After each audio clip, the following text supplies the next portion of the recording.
I'm here with Loopy Godinez, who's going to be facing Elise Reed at UFC Noche. Kind of a new opponent for you. When did you find out Elise was replacing Sam Hughes? About a week and a half or two ago. Mm-hmm. So do you feel like that's enough time to prepare? Obviously, Elise, a fantastic striker, a little bit different from Sam Hughes. Yeah, but you know what? We're always working to get better. Myself, like of course, we see the tape and we see what they're good at it and whatever, and we just work off that a little bit. But it's mostly focusing on me getting better. Right? The goal is to fight for the belt, so I had to improve as a fighter and just go through any opponent they give me. So I don't have any problem of the switch opponent, which I'm actually used to it. I was actually feeling weird. When are they gonna switch my opponent now? I was actually waiting for that call. Yeah, you didn't think Sam Hughes wanted to face you. No, I honestly believe she. This is the second time that she pulls out. She was supposed to be my second fight. We fought as an amateur before. First fight it was a draw. Second fight I beat her.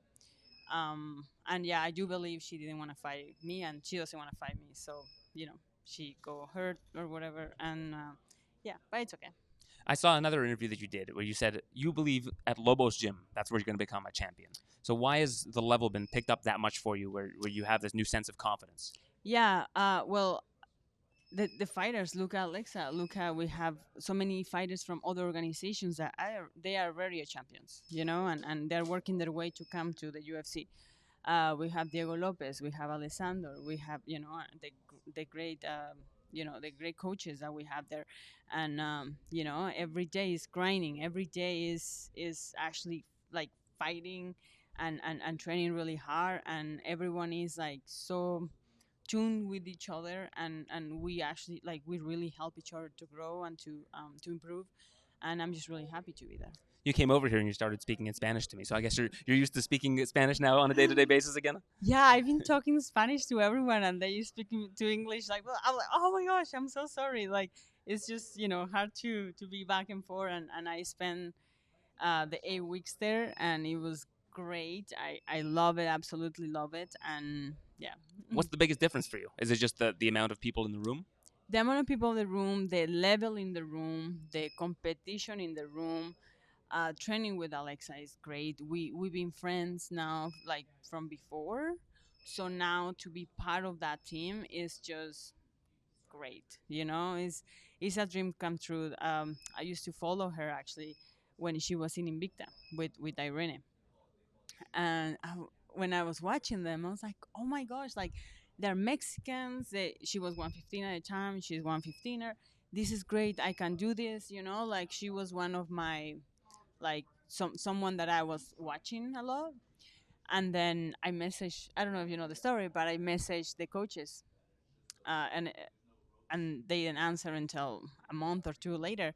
But I couldn't leave Canada for visa issues and stuff. I couldn't leave, and I didn't have money anyways to leave. But I was back and forth with one of the coaches. And finally, when I was allowed to get out of the country, and when I had some money to travel, I just show up to Guadalajara. Show up. Someone picked me up on a motorcycle with my bag, took me to a house. Then I moved to another house to stay, and then I just started training for a month. I just showed up to Guadalajara. I didn't know anybody, and I just started training. I started meeting the team. I fall in love. It's so much different, the training and the intensity. I fell in love, and I'm like, this is the team I like. This is what I want to be. But I just didn't, to have a change like that, to change so big, like takes, like takes money, takes like to change the whole thing. You being with a team for so long, so of course it's hard. It's not easy to change. But then I kept going back. I went like twice. That was like two or two times more until after Calvillo fight. I'm like, you know what? I had to make a move. I had to make a change, and that's what I did. Going back the first time you went there, did the coaches know you were coming at least? Yeah, yeah, Okay. yeah, You yeah. didn't They knew. just fly to Guadalajara and be like, No, I'm just going to show up at the gym and start training no, with no. them. I just say, but it wasn't nothing planned. Like, it was like I'm pretty adventurous. Oh, let's see what happens. Whatever happens, happens, and that's what I did. And look now, right? So what's it like getting rounds in with Alexa day after day? I mean, she's the best in the world at flyweight. You're obviously in the strawweight division, so your paths won't cross. But what's it like every single day getting those kind of rounds in?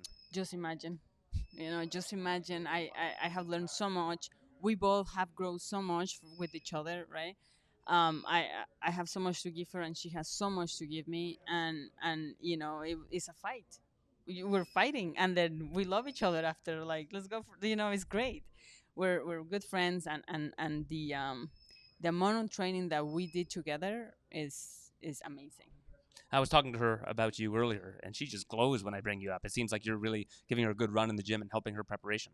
Yeah, we both help each other, like it's like, okay, we're in the middle, we're here, and let's throw down, and you cannot back you cannot go back with her, and neither of her, so it's just like a big bomb, and it's great. We really we have a good thing going on with the team.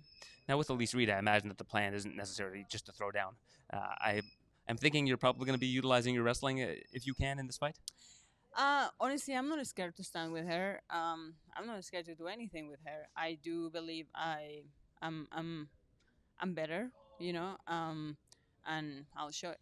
But how much better are you on the ground versus her rather than on the feet, right? I mean, I don't disagree with you, but don't you feel like the gap is a lot wider on the ground? Yeah, it is. Yeah, of course there will be takedowns, there will be slams, there will be, maybe she will go flying off the cage, out of the cage. Oh, don't do that. It'll be a no contest. Oh, that's true. Okay, I'll do it after I win. Yeah. So it'll still be that'll be a disqualification if you do it after you win. That's right. You're gonna have to hold back. Okay, on the Sunday then. You can throw your coach out of the cage or something. There you go. Yeah. just warn him in advance. You'll be okay. No, yes, the jiu-jitsu. Yeah, I was working with Diego Lopez, so yeah, I'm really confident on the ground. We really put some time, and of course with Alexa too. Like her ground game, like when we did some ground game and some wrestling, Alexa's, oh my gosh, I was blown away, because last time I trained with her, it was about a year ago, and in 1 year, and when we were training, I was like, wow, like you have improved so much, like, yeah, like it's unbelievable. So now I'm okay. I know Diego, my wrestling coach, is a great combination, and of course Francisco Grasso for the striking. With Diego, I mean, this guy, in terms of how he applies jiu-jitsu to MMA, like we've seen a lot of really good jiu-jitsu fighters like Rodolfo Vieira, guys that have a strong BJJ background in terms of competition, come into the UFC and MMA, and in terms of actually using it in a fight, they're not quite as good. But Diego Lopez is so good at using BJJ in terms of mixing it with MMA. Is that what's been such a big help for you? Oh yeah, absolutely. It's not just jiu-jitsu. It's jiu-jitsu for MMA, which is what we need. That's what we're doing, right? So this has been a great addition to like to me, to my game, and it's been a great time and great opportunity for me to be part of them, and I'm actually really thankful and really glad, and yeah, really thankful to be part of this team. I'm so happy. If you visualize this fight 10 times, how do you win this fight in most of those scenarios? TKO, submission. Yeah, one of those two. Do you think that would be on the ground, or do you think that would be on the feet? Ground. Well, obviously with the submission on the is, feet, the submission is probably not gonna, unless it's a standing guillotine or something like that. But yeah. Well, I just see. I've been how do you say visualization? Yeah. I've been seeing like everything. The fight. My hands have improved so much too. My kicks. Oh my gosh. Like in 8 weeks, like I don't know how they did it, but I can actually kick way better. Like it's like wow. My hands have improved so much. My power. It's just everything. I feel so good and so much better, so much complete. Is this the most excited you've been for a fight? Because it seems like you have all these new weapons at your disposal. Yes, this is the most happy I ever been for a fight week, for a fight, for training, for a fight camp. I think also being back in Mexico, that bring me so much joy back. Yeah. Mm-hmm. Yeah, I mean that's where you came up, so you feel like going back to your roots. Yeah, exactly. But don't forget about us Canadians, though. I No, know of you live in course not. Vancouver part of the year, Yeah. and it is UFC Noche. So maybe just this one weekend you don't need to represent Canada, but we do love having you represent Canada. Yeah, Canada is great too. Like I also have a great people there that I train with. I have WKX that I go to do my striking there when with Jamie Horth. Um, I do some boxing at Queen and Gym. I do my wrestling at SFU. With my sisters, which they're great, and of course Canada is also my home. I love Canada. It's a great country, and I'm so glad that I can have two countries. And in terms of your sisters, how are they doing? I know that they've been competing a lot in wrestling. Yeah, they're actually having a big competition coming up. They're leaving tomorrow somewhere. I don't even know. They travel so much that it's hard to keep track. But yeah, they're doing great. Of course, they're gonna shoot for the Olympics next year. So it's a big year coming up for them, and big competitions coming up. So yeah, really excited for them too. Really happy for them. How many years away am I from interviewing them like I'm interviewing you right now? Let's see after the Olympics. Let's see what happens. It will be really cool to have them to come to Mexico and be part of Lobo Gym to do MMA and to be in the UFC to do what I'm doing. But let's see what they want now do after the Olympics. I think you told me one sister you're pretty certain is going to do MMA. The other one you're not so sure.